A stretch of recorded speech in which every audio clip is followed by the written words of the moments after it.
Allora, buonasera, accogliamo con un applauso gli ospiti Lucia Dagnotti e Antonio Fogliadelli in veste inedita quest'oggi. Come tutte le star, Lucia si è fatta attendere per entrare appunto con l'applauso. Allora, l'intenzione nostra oggi è quella di presentare per la prima volta questo libro, Una vita di favole, che racconta l'esperienza umana e professionale di Lucia, e ovviamente la prima presentazione non poteva che avvenire in casa sua, a Vittorio Veneto. E visto che abbiamo anche il padrone di casa simbolico del teatro, insomma il padrone del teatro, il sindaco Roberto Tonon, lo invito a venire qui per un saluto, se ha piacere, così, o una benedizione, insomma, quello di cui ha piacere di rilasciarci. Buongiorno, no, non sono ancora a quel livello. Massimo sindaco, non di più. No, buongiorno a tutti. Il teatro in realtà non è del comune, così chiariamo, però abbiamo la fortuna di averlo in gestione, anzi, giusto nella giunta di giovedì abbiamo rinnovato per un anno anche ancora l'accordo con la Cassamarca, per cui sarà ancora a disposizione di vittoriesi. Confesso che non so esattamente come salutare la signora, mi spiego perché l'ho avuta come mamma di 3 allievi che ho avuto con me, però è nota ovviamente come imprenditrice, posso dirlo, perché insomma credo abbia un'attività conosciuta ben oltre i confini del Veneto, perché so che vengono anche da molto lontano, è una realtà economica vittoriese che fa bene a Vittorio Veneto, ma soprattutto è in un settore, diciamo così, del tutto particolare. Ho notato il titolo, non è una vita da favola, perché credo che vite da favola forse neanche nei romanzi rosa, però una vita in cui una favola o un sogno probabilmente è diventato per buona parte realtà. Saluto ovviamente anche il dottor Fogliadelli, in veste inedita. In realtà ormai mi pare che i magistrati o quelli in pensione, quelli intelligenti dico io, hanno la capacità, mi spiego perché, il suo collega Nordio un paio di mesi fa ha presentato il Requiem di Mozart qui a Vittorio Veneto, e quindi diciamo che quelli che hanno una certa struttura fanno bene, io dico, a essere presenti anche in un altro ruolo. Niente, io ringrazio la signora Lucia come dire, da amministratore, perché chi porta lavoro alla nostra città è sempre un benvenuto, e poi anche perché credo che facendo scoprire in qualche modo, non dico qualche segreto, semplicemente la realtà di una vita vissuta in ambito pubblico e privato possa solo far del bene anche a noi. Grazie ancora.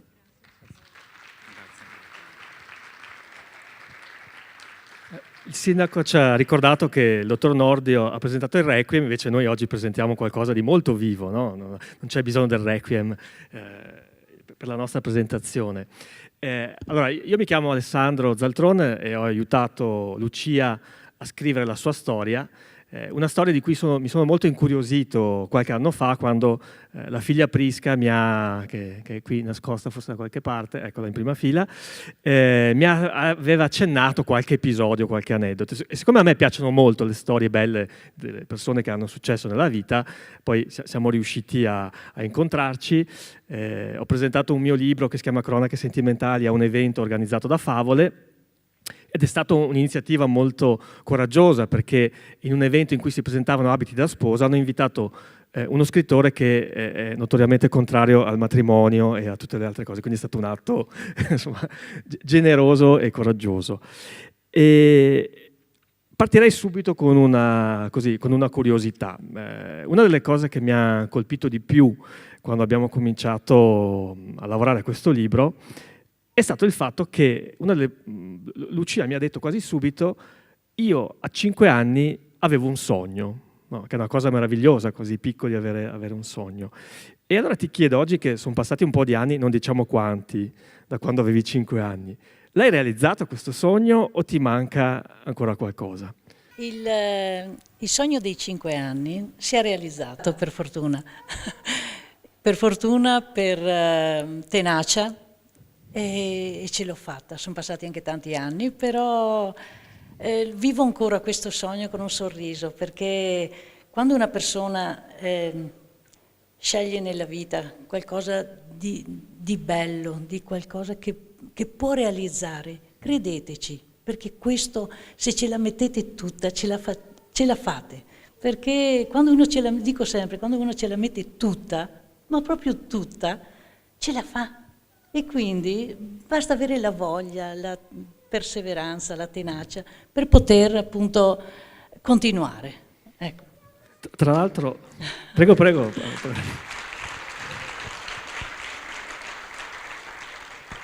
Tra l'altro tu, oltre ad avere un sogno, avevi un sogno che sembrava abbastanza strano per il posto dove vivevi, no? Perché vivevi in mezzo alla campagna, vivevi in un contesto che oggi, come dicevamo con il dottor Fogliadelli prima, è scomparso, è quasi archeologia raccontare quel mondo, no? Come sta? Cioè, come ce l'hai fatta appunto in un ambiente che sicuramente non era favorevole, cioè, voglio dire, non abitavi a Milano, in una città della moda, in qualcosa che ti desse stimoli? Com'è stata? Allora, è stata con tanta fatica, oltretutto perché sono la quinta di 5 fratelli e genitori contadini, e potete capire, abitare in mezzo ai campi, vedere solo prati ed erba, biava, non vedevo altro. Però questa voglia di vedere la mia mamma che faceva i vestitini per noi, che poi tramandava dalla sorella più grande a quella più piccola che ero io, e mi entusiasmavano questi tessuti, questi colori, queste meraviglie che faceva, perché si arrangiava a fare tutto mia mamma. E niente, questa voglia di fare c'era sempre stata da piccola, giocavo con le bambole, facevo i vestitini, chiedevo sempre a mia mamma, dammi una pezzetta, che fai i vestitini alle bambole, queste bambole fatte che non come quelle di adesso che si muovono, avevano i bracci dritti, le gambe, ma non importa. E niente, questo desiderio di fare sti vestiti, sti vestitini, quindi io sognavo sì per le bambole, ma poi un giorno li farò le donne, chi lo sa. E quindi quando da piccolina mi ricordo mi mandavano ogni tanto, quando succedeva una volta all'anno che c'era la Luna Park, la sagra in paese, che purtroppo soldini non ce n'erano e così via, c'era una cosa che mi entusiasmava, guardare le donne come erano vestite. Per me era già una sagra, vedere le forme, le cuciture, le manichette, per me era bellissimo. Ecco. Pensate che Lucia era in una condizione tale di povertà che oggi insomma, fa quasi ridere, no, pensare a questa cosa, non aveva neanche la carta bianca su cui disegnare i suoi modelli e quindi doveva aspettare che il resto della famiglia leggesse qualche copia di Famiglia Cristiana e quando tutta la famiglia l'aveva letta e compulsata adeguatamente, nei bordi bianchi che ci sono a lato del testo del giornale, lei disegnava in miniatura i suoi vestiti per dirvi insomma quali erano le condizioni, perché poi quando una persona ha successo è sempre interessante ricordare da dove è partita, no? E volevo chiedere al dottor Fogliadelli, che ha scritto una bellissima prefazione a questo libro ed è in questa veste insomma, che è qui presente e anche in veste di vittoriese, quindi magari qualche ricordo insomma, antico lo condivide. Cosa è piaciuto a lei di questo libro? So che all'inizio aveva qualche perplessità quando ovviamente non espressa, perché lei è una persona molto elegante, quindi non si è pronunciato, però aveva qualche perplessità quando le è arrivato questo manoscritto e magari non sapeva cosa aspettarsi. Ma prima di rispondere direttamente alla sua domanda, sottolineo il fatto che lei giustamente ha citato, o meglio, ha ricordato le mie origini vittoriese, di cui peraltro sono molto orgoglioso, anche se poi me ne sono andato, ma come vedete qui sono ritornato con molta soddisfazione. E data il fatto che non si può nascondere l'anagrafe, ho ritrovato in questo libro tante cose che mi hanno ricordato un mondo che forse oggi è perduto, irrimediabilmente perduto, ma tutte quelle immagini che Lucia ricorda nel suo racconto, le sensazioni legate ad una vita lenta, soprattutto incentrata intorno alla campagna, questa era la vita. Insomma, il centro di Vittorio era già una cosa, come dire, andiamo in centro, era come dire, beh, adesso facciamo un giro a Parigi, in un certo senso. Bene, tutto questo mi ha estremamente colpito, mi ha fatto anche rivivere momenti che io stesso ho vissuto. E quindi da questo racconto, come dire, a me è sembrato di poter trarre degli insegnamenti, una sorta di morale, come sempre nelle favole c'è una morale. E questa morale sta nel richiamo rivolto a tutti e che consiste nel dire: guardate, questa è stata la mia avventura, che non è stata ovviamente sempre rosa, anzi costellata di difficoltà poi superate attraverso quello che Lucia definisce un entusiasmo irresistibile. Ecco, tutto questo direi che fa la caratteristica del libro, che qualcheduno, lo dico subito, potrebbe pensare maliziosamente, e il termine malizia andrà poi sottolineato, potrebbe pensare che sia una sorta di evento promozionale di quella che è la sua attività. Nulla di tutto questo, è semplicemente avere obbedito ad un impulso interiore di raccontare se stessa, senza nessuna velleità, senza nessuna presunzione, senza nessuna voglia di rivincita, ma semplicemente con tutta l'umiltà di chi dice: beh, questa è stata la mia avventura, se qualcosa di buono e di utile potete trarne, eccomi qua.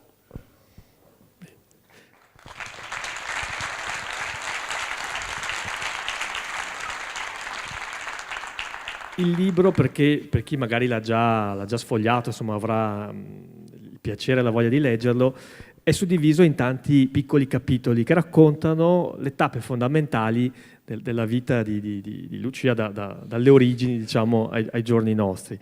E la cosa bella, secondo me, è che possono essere lette sia come episodi singolarmente, quindi sono episodi compiuti, e sia nella sequenza cronologica dall'inizio ai giorni nostri.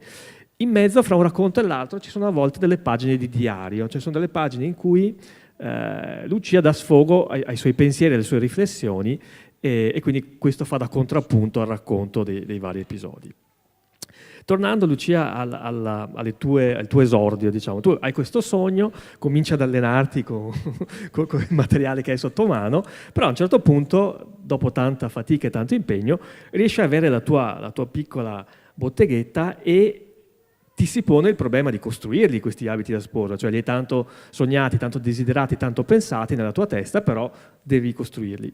E qui ti scontri con un problema, perché non solo a Vittorio Veneto, ma anche, credo, in tutto il territorio all'intorno, non c'erano i materiali per costruirli. Cioè tu devi costruire un abito da sposa, oggi vai su Amazon, vai su Google, vai ovunque, trovi qualunque cosa. Ma quando è partita Lucia non funzionava così, non c'era neanche il computer, non c'era nulla. Quindi una delle cose che mi ha colpito è stata la tua ingegnosità. Cioè tu hai cominciato a usare dei materiali che venivano usati per altre cose per poter realizzare i tuoi abiti da sposa. Vuoi un po' raccontarci come è andata questa cosa? Allora, col microfono sempre vicino alla bocca. Allora, li vedevo sui giornali, ma i giornali non li vendevano in edicola. C'era qualcuno, forse a Conegliano, che vendeva questi giornali da sposa. I vestiti li vedevo qualche volta in vetrina a Conegliano, a Vittorio, ma non capivo come erano fatti, perché io sì ho studiato modellista, primo, secondo, terzo corso, però non ti insegnano come fare un abito da sposa, ti insegnano la base, la persona umana, la donna, ma come fai a fare il resto? Solo fantasia. Ma come erano fatti? Dove vado a comprare i tessuti? Allora piano piano avevo capito, a Conegliano prendevo giusto il metraggio di un abito, ma poi per farlo rimanere largo, com'è che faccio? E vedevo che c'era questo filo di nylon, ma dove lo vado a comprare sto filo di nylon? Ho ragionato, caccia e pesca. E allora c'erano quei rullini là che che buttano per prendere il pesce. Allora avevo capito che per le trote e i pesciolini piccoli il rotolino era piccolo e quindi i volan mi venivano piccolini. Se invece erano pesci grandi, erano avvolti in un rotolo più grande e facevano le onde più grandi. E con la macchina da cucire mi mettevo là a provare sul tulle, sulle organze e vedevo sti risultati. Ma non lo dicevo a nessuno che lo andavo a prendere da caccia e pesca, ma è lo stesso che vendono attualmente i rappresentanti comunque. Ma ci sono riuscita. Sì. Quindi nel negozio, avete capito, col filo da pesca ha cominciato a costruire i suoi primi abiti e nessuno si accorgeva, perché ovviamente organizzati in maniera armonica, no, con tutto il resto, non si notava appunto la provenienza. Ma poi anche altri materiali ti sei inventata, no, per i diademi. Non c'era nessun rappresentante che passava, era un mondo nuovo per Vittorio Veneto. Quindi andavo dalla ferramenta e compravo questi fili più fini che c'erano per poter mettere tutte le perline e costruivo questi diademi, queste acconciature. Ma il risultato era bellissimo, insomma, perché ci mettevo tutto l'impegno per fare queste belle cose e le presentavo e la gente piaceva. Cioè, ce la mettevo tutta per farli belli. Insomma, così, poi fiorellini che non sapevo dove andarli a prendere, allora mi ricordo sono andata a Oderzo che c'era un bel negozietto di bomboniere e allora chiedevo se potevano vendermi questi piccoli fiorellini per creare queste acconciature e le univo con questo fil di ferro piccolino per poter avere un bel risultato. Solo fantasia e tanta tenacia. Tanta immaginazione. Sì. E, quando volete applaudite, tanto è gratis, quello non costa. Ascoltando il racconto della tua vita mi è venuto in mente un episodio che mi piace condividere qui con il pubblico. Molti anni fa c'era una radio negli Stati Uniti che faceva dei provini per aspiranti cantanti, no? Quindi chi voleva fare il cantante prendeva e andava lì. Erano tutte persone che avevano altri lavori, quindi volevano sfondare nel mondo artistico ma non sapevano se avevano le doti. Uno di questi volenterosi fa il suo provino, canta e alla fine il conduttore della trasmissione lo prende da parte e gli dice: guarda, è meglio che torni a guidare i camion perché sai, cioè, non hai chance di farcela. E questo signore, che si chiama Elvis Presley, per fortuna non ha ascoltato il consiglio di andare a guidare i camion e ha perseverato nella sua passione ed è diventato uno delle star della musica più grandi di ogni tempo. Dimostrando che molto spesso quando si ha un talento, no, è un sacro fuoco dentro, bisogna un po' fregarsene di quello che dicono gli altri, perché molto spesso gli altri, magari per il nostro bene, perché noi non soffriamo, ci dicono: ma dove vuoi andare? No, ma sta qua, ma non sta a fare mai, no? E questa cosa un po' è successa anche a te, no? Cioè tu hai dovuto un po' lottare contro l'opinione. Contro tutti. Raccontaci un po' dove hai trovato la forza, insomma, per... La forza, intanto i genitori, che mia mamma, figuriamoci, non si sposa più nessuno, cosa vai a fare? Posso dirvi? Questa domanda me la fanno tuttora, anche ieri l'altro. Non si sposa più nessuno. Invece non è vero, si sposano ancora, sempre, la vita va avanti. E quindi, oltre questi discorsi che facevano, l'insegnante di scuola di modellista che io disegnavo sempre abiti da sposa, mi diceva: tu nella vita non farai mai niente. E io mi giravo e mi dicevo: stiamo a vedere cosa farò. La voglia di fare, capito? Cioè questa voglia perché al giorno d'oggi se una ragazza va all'istituto d'arte e ha la passione, se ha la passione come l'avevo io a quei tempi, cos'è che fanno i genitori? Ti prendono la macchina da cucire la migliore, ti danno il negozietto quello giusto, ti prendono tutto quello che vuoi. Ma è la testa che lavora, ragazzi, non è le mani o la macchina da cucire. Qua dentro bisogna lavorare. Quindi io dico, quando io avevo questa macchinetta da cucire piccolina e qualcuno veniva a dirmi: cosa fai con quella macchinetta là? Dicevo sempre: c'è la testa, non sono le mani. E quindi realizzavo questi bellissimi vestiti con una macchina da cucire che mi aveva regalato la mia mamma quando ero giovane. E con questo sono andata avanti per anni. Poi lentamente, piano piano, ho preso la macchina industriale, poi ho assunto un'operaia, poi sono andata avanti. Ma è stata fatica, ma anche perché queste persone che continuavano a dirti ma cosa vuoi fare? E quindi chiudevo la porta la sera e dicevo dai Lucia che ce la fai. Quindi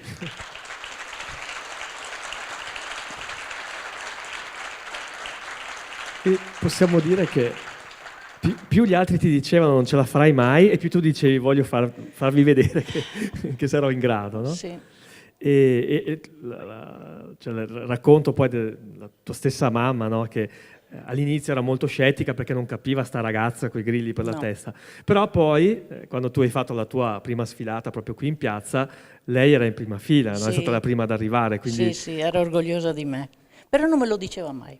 Ma questo è tipico dei genitori. I genitori, non so se solo quelli veneti, ma insomma hanno sta cosa qua, che parlano con tutti dicendo mio figlio, mia figlia, bravissimo, però a te non te lo dicono mai, no? Perché sembra quasi che porti vergogna. Sì. E tu dicevi giustamente, no, che le persone si sposano, le donne si sposano anche oggi, quindi, no. E tu invece incarni il paradosso di una donna che ha realizzato, credo, 35.000 abiti, 30.000 abiti da sposa in tutta la tua attività, però non ne hai mai indossato uno se non una volta per gioco, per scherzo, no? Allora, la cosa che volevo dirti è questo. Oltre ad aver avuto successo nel lavoro, tu hai creato una famiglia, hai avuto 3 figli e te li sei cresciuti. Cosa diresti, che consiglio daresti, non so, alle donne di oggi che sono angosciate, cioè o il lavoro o la famiglia, non si può conciliare tutto, o si fa una cosa bene o si fa l'altra?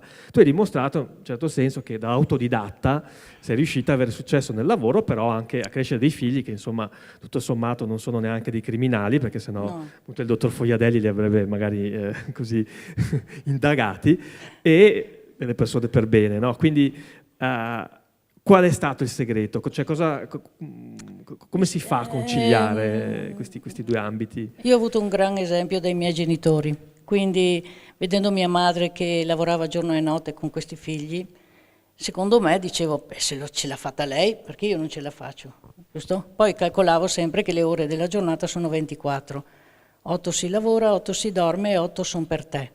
Quindi quelle 8 ore devi dedicarle anche alla tua famiglia, ai tuoi figli, alle tue cose. Quindi non è che uno dice, ma mi sono tutta il dì di lavorare, non è vero niente. Cioè, quei 8 ore lì che ti lavora. Ma per conciliare tutto ci sono delle rinunce, comunque. Non è che tutto sia facile, tutto sia bello, avendo 3 figli unici, perché alla fine sono 6 anni di differenza l'uno dall'altro. Però la cosa che io ho dato ai miei figli è stato l'amore. Quell'amore che ho ricevuto quando io ero piccola. Perché sì, mia madre, no, qua, no, là, però non ci mancava niente. Anche se non avevamo niente, avevamo tutto. Avevamo l'affetto, l'amore, la gioia, la voglia di vivere, la voglia di giocare, la voglia di continuare. Quindi per me non è stato difficile, perché i figli di notte piangono. Però se uno ha delle rinunce poi ha dei risultati, cioè hai dei figli che ti vogliono bene, che poi alla fine che cos'è la vita? Lavoro, famiglia, soddisfazioni, ecco, tutto qua. Il segreto sembra facile. Sì.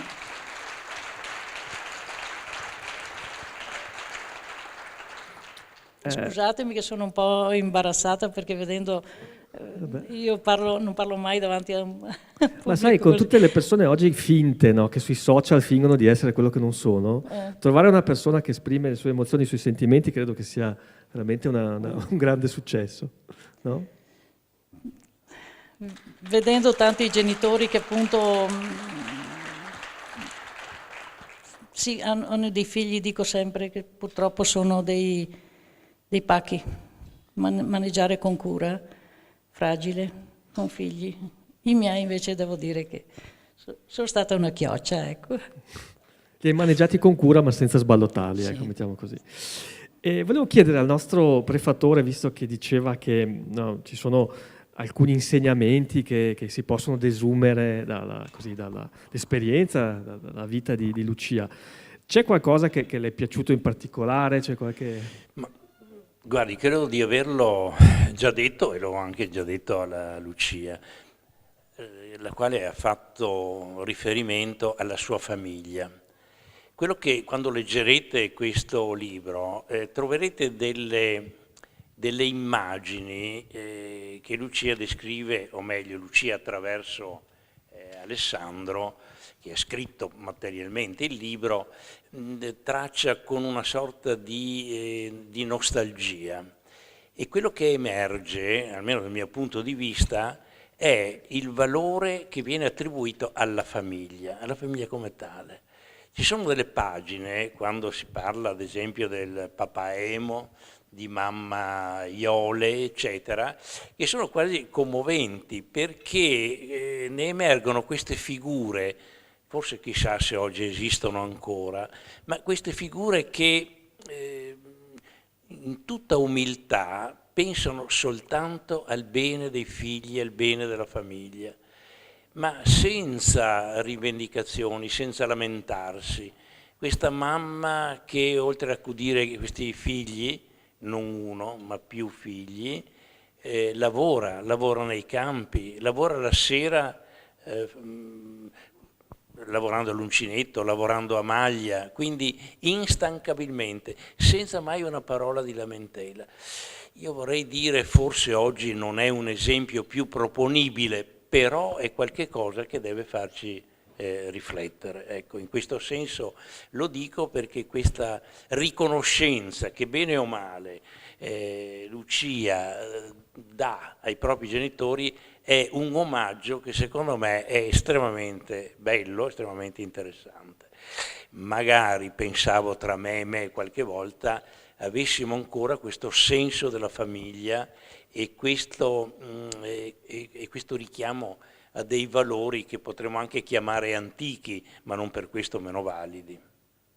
Allora, volevo dirvi che in questo libro ci sono delle parti molto toccanti, molto struggenti, ma ci sono delle parti anche molto divertenti, perché ho scoperto che Lucia è anche, non so se si può dire come dicono, cioè, non è una parola bellissima, però come dicono a Roma, un po' cazzara, cioè le piace un po' scherzare, fare scherzi, no, prendere in giro bonariamente le persone, soprattutto quelle con cui ha confidenza. E allora volevo leggervi un paio di paginette di un episodio un po' più, non so, divertente, anche se il contesto magari lo è meno. È un episodio che si ambienta nel momento in cui Lucia è partita con questa sua piccola attività, ha rilevato una merceria, spera di riuscire a trasformarla in un negozio di abiti da sposa, però è ancora agli inizi. La liquidità manca, per cui si trova un po' così in difficoltà. E succede questo episodio. Giugno 1983. Risalgo la strada portando Prisca all'asilo nido e da lontano vedo movimenti. Rallento. Un'auto dei carabinieri è messa di traverso sul ciglio della strada. Un incidente? No, nessun mezzo contuso nei pressi. Dalla porta dell'edificio esce una bara di metallo condotta da 2 portantini. Omicidio! Come presto si riseppe, la signora che gestiva il bar, una 74enne, era stata trovata barbaramente uccisa. Così dissero i giornali. La testa fracassata col cavedon, la U di metallo che tiene impilata la legna del caminetto. Non fu mai individuato il colpevole, anche se in paese si vociferò di qualcuno vicino a lei per questioni di eredità. Tornai al mio lavoro, che aveva anch'esso un aspetto funebre, i conti che non tornavano. Ricevetti allora la telefonata del commercialista. Ho visto che non hai neanche i soldi per pagare le tasse. Guarda che è disponibile un bar, solo tu lo puoi prendere. Non avevo intenzione di tornare ai bar, ma ero costretta a farlo per poter incassare liquidità. Intanto avrei tenuto duro col negozio, certa che avrebbe ingranato. Rilevai dunque il bar Marcellina. Ah, non vi ho detto che era quello dell'omicidio. Ci misi piede e trovai ancora le tracce di sangue sul pavimento. Il posto era lugubre, metteva i brividi alla schiena, ma quando l'acqua tocca il culo, impari a nuotare. Cercai di rendere allegro il locale per quel che si poteva. Uscì perciò un articolo di giornale attaccandomi. Il succo era questo. Hanno ucciso una donna e la signora che riapre mette tovaglie bianche e rosse e tende a quadrettini rossi. È proprio vero che la malizia è negli occhi di chi guarda. Per me il rosso doveva richiamare le ombre di vino, altro che il sangue della vittima. Non nascondo che la morbosità attirò più di qualcuno al bar. Chissà cosa pensavano di trovare. A ogni modo il mio bar venne soprannominato, coerentemente col suo destino, bar alla spranga, no? O bar dell'assassino. Lavorai tanto per trasformare la camera mortuaria che era in un locale accogliente. Non avendo molte risorse riuscivo, non so come, con 12 forchette a servire 24 persone. Una sera, avevo aperto da poco, arrivò una compagnia di 9 ragazzi che mi aveva prenotato la pasta e fagioli. Verso la fine della cena, uno di loro, abbastanza brillo, si alzò in piedi per tenere un discorso goliardico. Preso dall'enfasi, battendo la mano sul tavolo, colpì il suo cucchiaio appoggiato al bordo del piatto, che come una catapulta cominciò a roteare in aria, lanciando verso l'alto una cucchiaiata di fagioli. Il segno rossastro marroncino imbrattò il soffitto della stanza, disegnando una riga di quello che poteva sembrare sangue vecchio rappreso. Il giorno dopo i nuovi clienti ripeterono la solita domanda: «Dov'è morta la vecchia?» «Guardate, c'è ancora il sangue sul soffitto». Osservarono con attenzione, concludendo che proprio di sangue umano si trattava. Soddisfatti scatenarono il passaparola e tutti venivano in pellegrinaggio a studiare il sangue sul soffitto.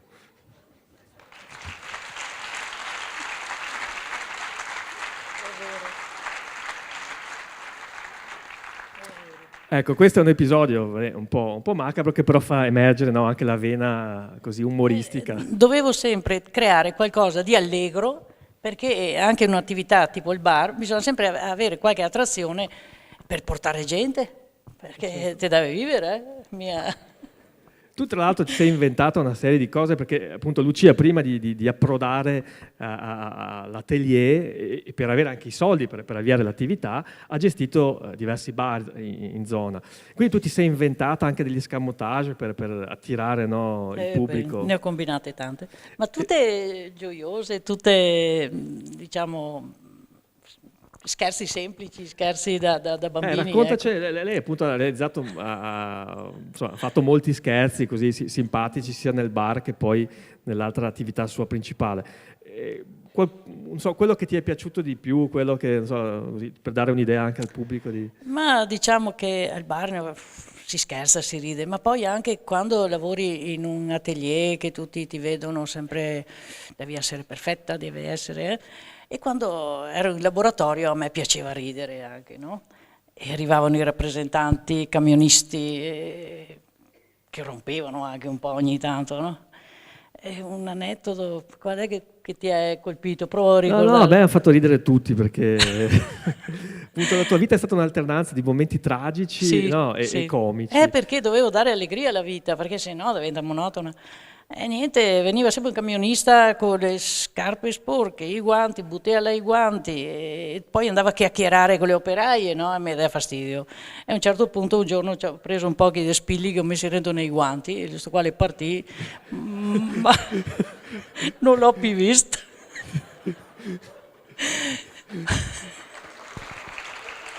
E poi... C'era un rappresentante, tenevo i vestiti di Pignatelli perché avevo anche il negozio da uomo, no? Negli ultimi anni, e questi rappresentanti fighettini e venivano là e per far vedere la firma o farsi vedere buttavano la giacca sopra il tavolo dove io lavoravo e mi dava fastidio sta giacca, non importa. E allora avevano queste giacche, sai, uno è arrivato un giorno con lo spacco dietro, no? L'apertura, sì, diciamo, spacco, no? Sì. Lui intanto andava avanti e indietro, faceva un po'... Vabbè, fenomeno. Preso avo e filo, ho ciappato la Bartoea da Drio che l'ho cucita, girava in su. E questo qua alla fine mette la giacca e parte. È andata al bar, è andata a fare tutto. E quindi era tutti che rideva perché aveva sta... Ma sono scherzi innocenti. Ma anche quella volta del cartello, che hai messo un cartello sulla macchina del tipo. Sì, ecco, questa anche è bella. I titolari d'aziende o rappresentanti purtroppo poi negli anni hanno cominciato a aprire altri negozi vicini, no? Di abiti da sposa. E mi dava fastidio se vendevano il tessuto a me e anche dall'altra parte uguale, almeno dammelo diverso, no? Oppure evita quello, dallo a me, e boh. Io non vado da nessun'altra parte, figurati.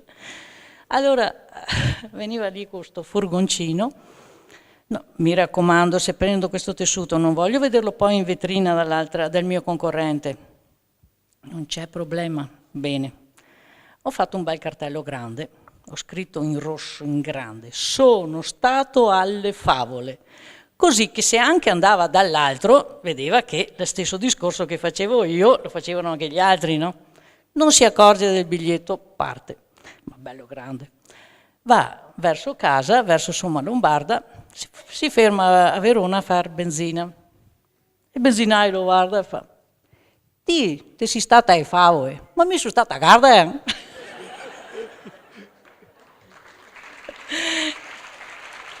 Tutti scherzi un po' innocenti, anche per dare una svolta alla vita che è monotona. Quindi si ride, e quando si ride si sta bene e fa bene alla salute, giusto? Sì, ma questi sono pochi di tutti quelli che ho.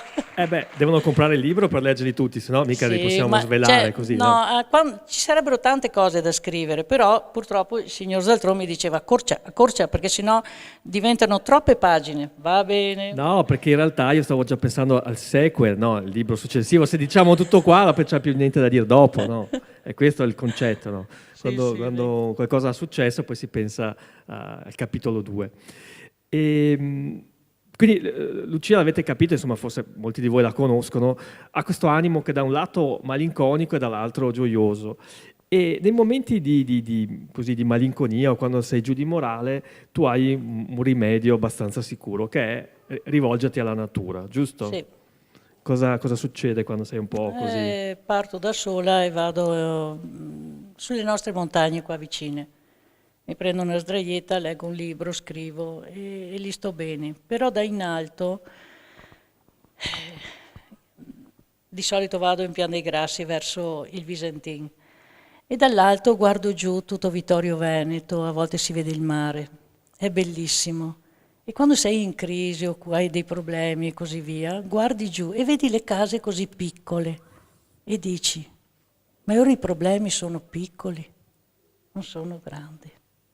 Penso a quello e dico, ci fasciamo la testa di tanti problemi che poi alla fine quello che basta per vivere è poco, giusto? È vero, è vero.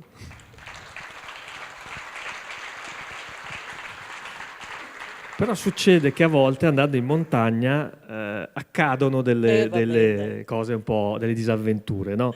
Non so se c'è qui la tua amica che ha condiviso questa disavventura. Sì. Un giorno che... eccola, non ti avevo visto. Ciao.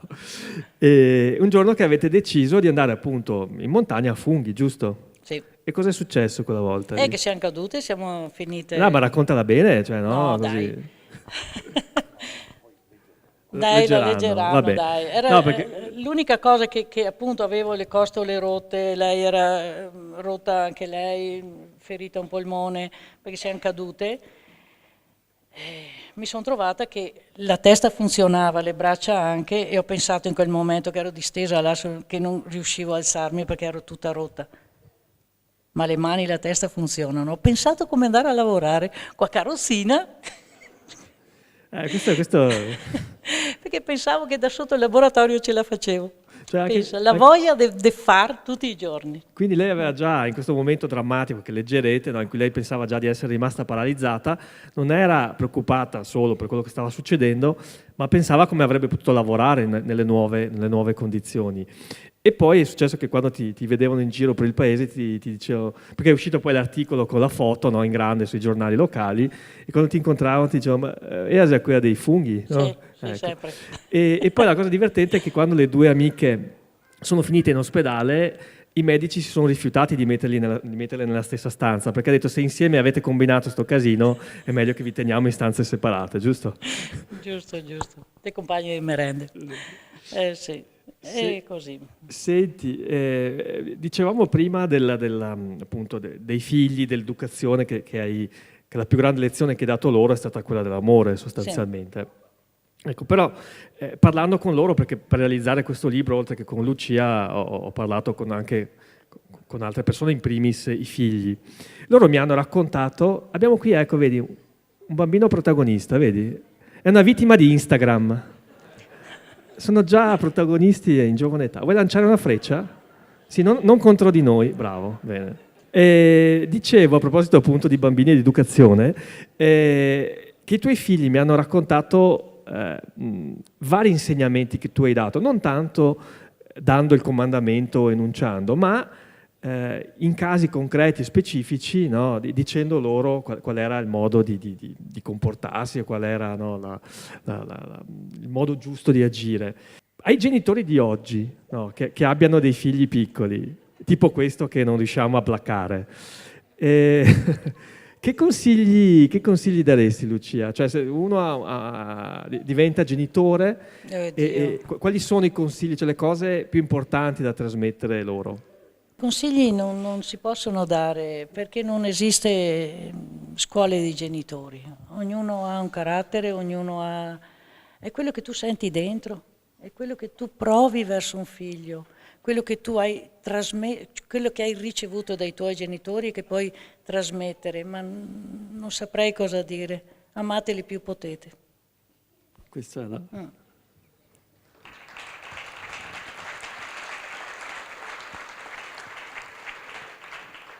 Adesso chiederei al dottor Fogliadelli, così svegliamo anche qual è il collegamento fra due professionisti di campi così diversi, no? Che magari pur essendo originari della stessa terra hanno fatto carriere molto differenziate. Insomma, il dottor Fogliadelli, lo sapete, credo 43 anni di carriera in magistratura, se non... Ahimè, sì. Ecco, l'hanno anche premiata quando poi è andato in quiescenza per i meriti, insomma, lo conoscete, è inutile che facciamo il panegirico. E quindi la prima cosa che io mi sono chiesto quando Lucia mi ha detto: ma sai, la prefazione potrei chiedere, no, al dottor Fogliadelli di scrivere. Ho detto: ma conosci il dottor Fogliadelli? Sì. E com'è che vi conoscete? Ma la risposta è molto semplice. Ripeto, Vittorio Veneto, cittadina assolutamente stupenda, dove si vive anche bene, però è insomma, sostanzialmente piccola.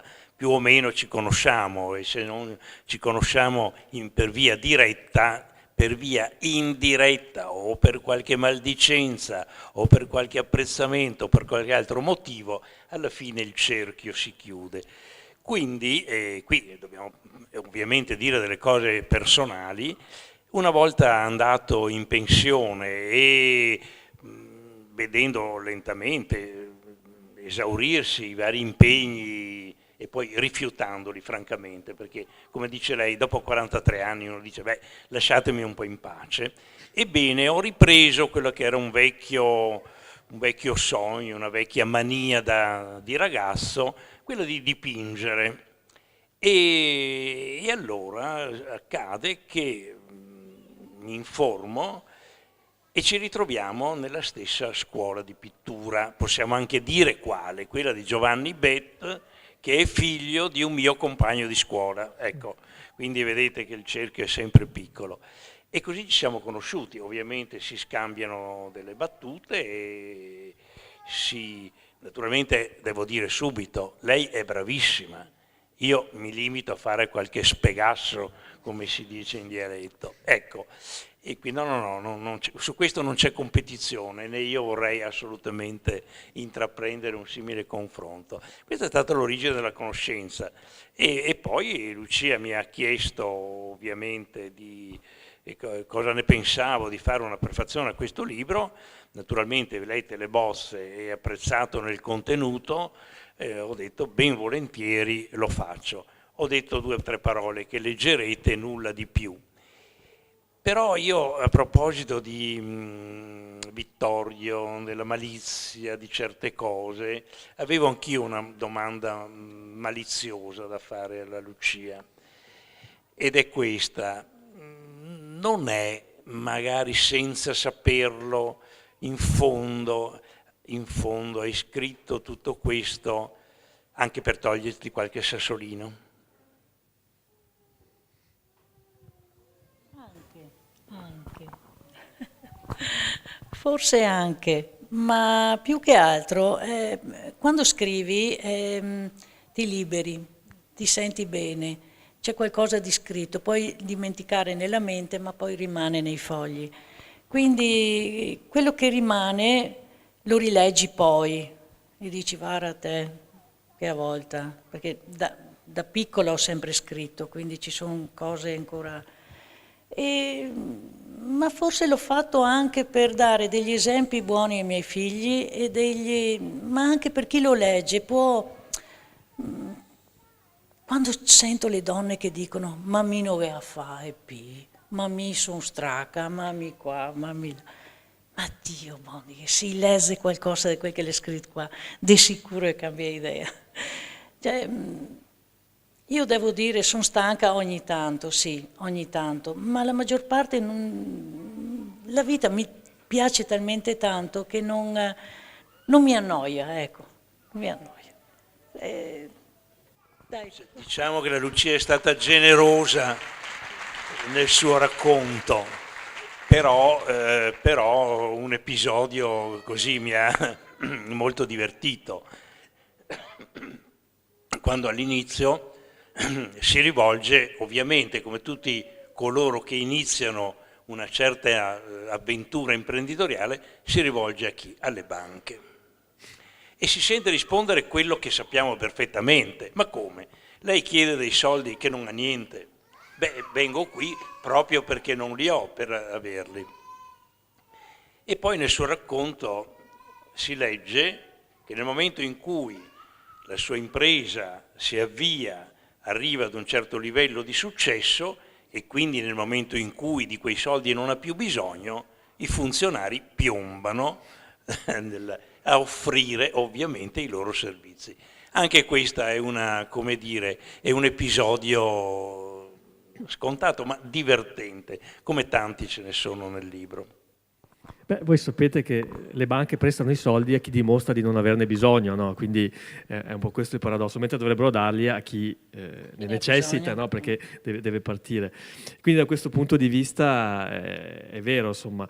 Però più che togliersi di sassolini, io l'ho letta come un far capire come, anche quando ti si presentano nella vita delle situazioni svantaggiose, tu invece che star lì a piangere, a recriminare che tanto non serve a niente, no? O a chiedere la solidarietà altrui che spesso non arriva, devi capire come trasformare questo momento così negativo, svantaggioso, in uno stimolo per te, per migliorare te stesso, per migliorare la tua situazione.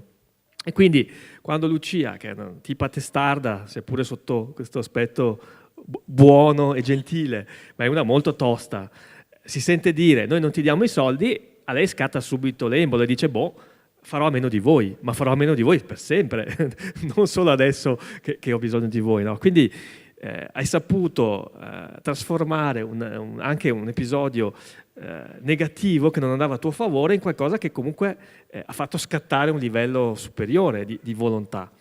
E quindi io credo che questo libro possa essere letto come un libro, quasi un libro di fiction, nel senso che è una vita romanzata, col piccolo particolare che la protagonista esiste in carne e ossa.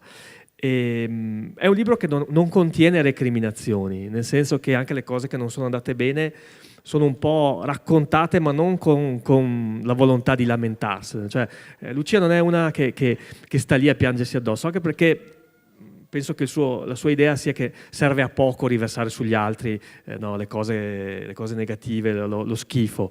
Lei racconta la sua vita con l'idea di dire se ce l'ho fatta io, forse ce la possono fare anche altri. No? Credo che sia stato più questo la spinta. E, tra l'altro, Lucia appunto diceva, il dottor Fogliadelli, si cimenta anche nella pittura. La copertina di questo libro è un suo quadro che non verrà mai venduto, no? Quindi potrete ammirarlo perennemente, perché lei ha questa capacità incredibile, che io ho tentato di carpire il segreto ma non sono ancora riuscito, di vendere, di far apprezzare agli altri qualunque cosa lei faccia. Cioè lei fa le ceramiche, vende le ceramiche, fa i quadri, vende i quadri, fa gli abiti da sposa, cioè qualsiasi roba lei faccia trova un pubblico. Come fai? Com'è questa cosa? Perché la creo con amore? Ah, E questo viene trasmesso ed è vero. Quando tu fai qualcosa di bello col cuore, che ti piace, piacerà anche agli altri. ah, dici che è così. Sì. Facile. Ma si prova.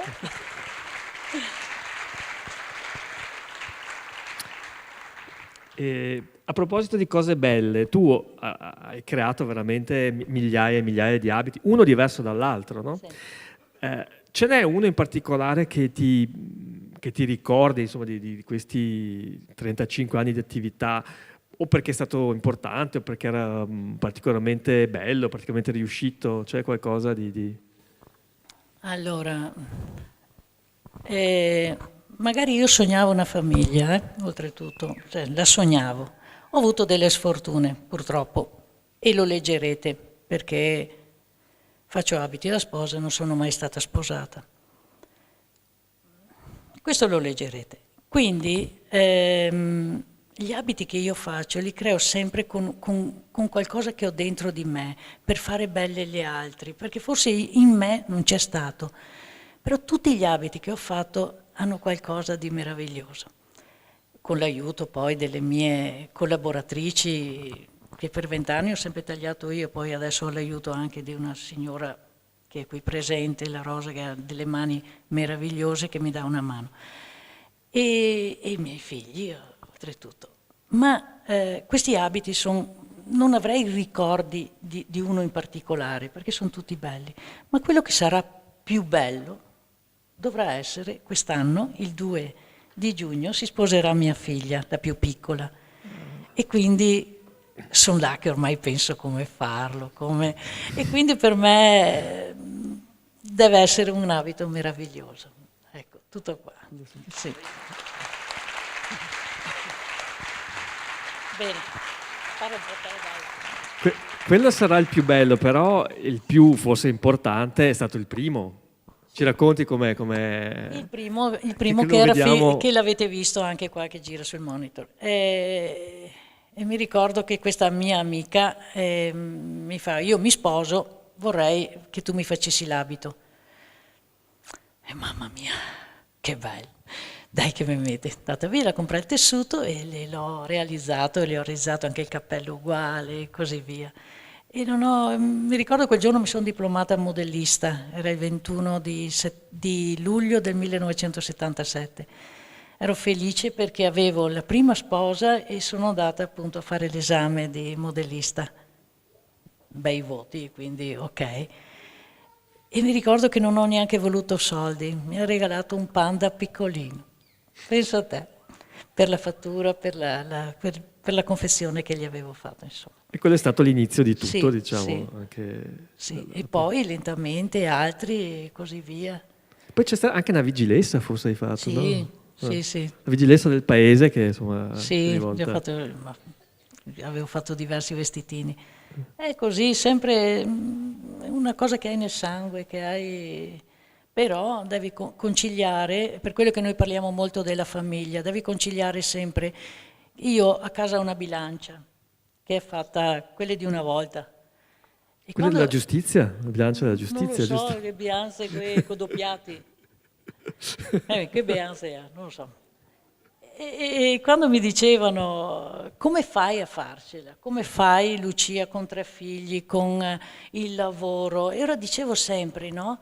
Vedevo sempre questa bilancia che da una parte mettevo il lavoro e la famiglia. Il lavoro aiuta la famiglia e la famiglia aiuta il lavoro. Andava su e giù, perché equilibrava, capito? Cioè dovevi sempre equilibrare tutto. È così, sì. Prego.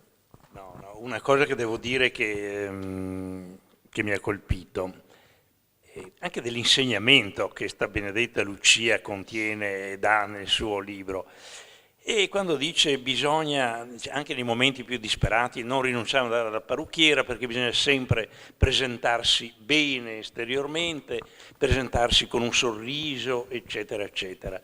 Ecco, questo mi fa pensare a quello che io vivo anche quotidianamente, che mi sembra di avere sempre davanti delle persone imbronciate, arrabbiate, infastidite, nel negozio, al supermercato, non lo so. Beh, questo sentirmi dire che bisogna avere e che è bello avere sempre davanti una persona che sorride, mi conforta molto e mi dice forse non tutto è perduto. Ecco, questo lo trovo una cosa estremamente interessante. Quindi sorridiamo un pochettino di più. Il libro anche questo ci dice.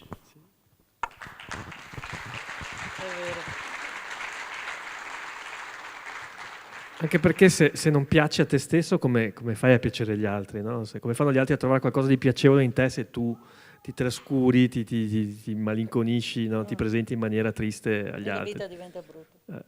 Mentre invece l'aspetto positivo, solare è contagioso, no? Quando tu ti comporti così, magari cambi la giornata a chi hai di fronte, no? Gli dai un motivo di gioia. Infatti ultimamente, appunto, vedendo questi grandi magazzini, centri commerciali, non c'è più il contatto umano e a volte mi viene dentro la gente, le persone mi sorridono, ah che ben che si sta qua Lucia con te, va bene, perché do sempre un sorriso, sempre una parola gioiosa, c'è questo contatto che appunto tante volte entrano delle persone che non ho mai conosciuto, però entrano in negozio e non vanno più via. Ma si sta ben qua, va bene, e si sta là ore. Aiuta gli affari, tra l'altro. Esatto. Vabbè, ma anche se non comprano, non importa, vuol dire che stanno bene. Cioè, cosa si ha dalla vita se no? Beh sì, anche perché credo che comunque le attività come la tua siano basate essenzialmente sulla relazione, no? Perché Sì. se diventa solo una questione di prodotto, uno lo compra perché costa meno, gli arriva prima su Amazon, così. Però si perde tutta l'esperienza di acquisto, di prova, la relazione umana, no? Che è quello poi che dà senso, credo, alla nostra vita. Più che gli oggetti che acquistiamo, sono le relazioni che danno senso Sì. alla nostra vita, immagino, no? Sì, è vero. E ogni tanto appunto quando trascorri delle belle giornate e te le ricordi, quando invece dici a una persona cos'è che hai fatto martedì scorso? Non mi ricordo. Cioè, diventano le giornate tutte uguali, quindi dare un senso alla vita, dare un motivo ogni giorno di avere qualcosa di nuovo da raccontare, da vivere. Giusto? È questo, sì. Tra l'altro tu sei una che non si ferma mai, cioè ogni giorno tu mi dicevi che vivi male la domenica perché per te è lunedì è una continua rinascita, cioè lunedì è come se tu tornassi alla vita ogni volta e quindi ogni giorno hai le invenzioni, delle novità. E Prisca, che è diventata il tuo braccio destro e sinistro da molti anni, capisce da alcuni tic quando ti frulla per la testa qualcosa di nuovo. Tipo una volta che hai cominciato a introdurre un discorso che poi è sfociato in una sorta di primato, nel senso che sei stata la prima a costruire abiti da sposa per cagnolini. No? Come ti è venuta questa idea e come sta andando? Insomma? Perché io sono una che osserva le persone, osserva quando sono per strada, io guardo tutto, no? E vedo tutti sti cagnolini con sti cappottini, con tutti i vestitini da maschera su quei cani. Vabbè, io ho detto, e ho cominciato e mi dicevano, ma fammi un bel collarino per il matrimonio al mio cagnolino. Vabbè, fai il collarino, le fiocchettine. Ma perché non fai anche i vestitini a questo punto, no? Scusa, Io ho cominciato a fare i vestitini per i cani da sposa, portati a Treviso in una mostra, quante telefonate, quanti i pro, il contro, ma cosa siamo fatti, siamo impazziti, però ma guarda che bello, ma guarda, insomma, riesco a far parlare. Ecco.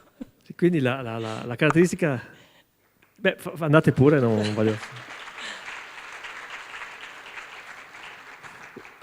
Io ho intervistato nella mia vita molti imprenditori, ho scritto molti romanzi di impresa e la cosa che noto sempre negli imprenditori è questa cosa qui, che anche se alla fine hanno successo e anche dal punto di vista economico, no, ottengono dei risultati, non è mai quella la spinta, la prima spinta.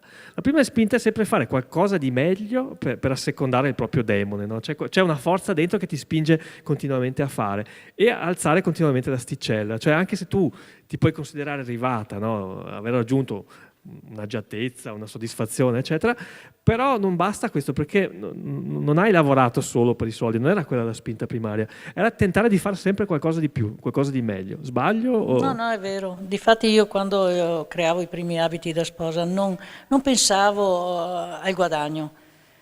Intanto lo faccio bello, che piace a me, che se piace a me appunto piacerà anche agli altri. E il guadagno verrà dopo. Cioè, cerchiamo di fare le cose belle, perché se tu pensi sempre a un profitto, non pensi ai soldi, non pensi a creare, a fare qualcosa di meraviglioso, pensi solo ai soldi. Invece così bisogna fare, dopo lentamente viene anche il resto, insomma, viene da sé. Che è un po' il problema del Made in Italy oggi in molte aziende che vanno a portare il lavoro all'estero, magari in paesi poveri, per lucrare sulla differenza di costo della manodopera, quando il valore di un lavoro artigiano è proprio la manodopera di qualità. No? Sì. Non puoi risparmiare su quello che dà valore al prodotto. Quindi il fatto che anche voi continuate ancora proprio a lavorare manualmente garantisce quel calore, quel pregio che non si può ottenere diversamente. Non ci sono le scorciatoie quando devi fare una cosa di qualità, no? No, non ci sono. No, è vero. Va bene, dai. Allora, noi abbiamo, insomma, speriamo di avervi dato un po' un'idea di questo libro e di avervi fatto venire voglia di leggerlo. Prima di lasciare magari un saluto finale del dottor Fogliadelli, se volete, appunto, i libri poi sono in vendita e Lucia e eventualmente anche io, insomma, siamo disponibili per una dedica, un autografo. Ci vuole lasciare un saluto? Abbiamo aperto col sindaco, chiudiamo col magistrato. Grazie, non è previsto un ruolo di questo tipo, però mi riferisco a quelle parole che il sindaco ha detto all'inizio, quando dice: ma questi magistrati che dopo che vanno in pensione si continuano a dedicarsi ad altre cose, soprattutto a parlare.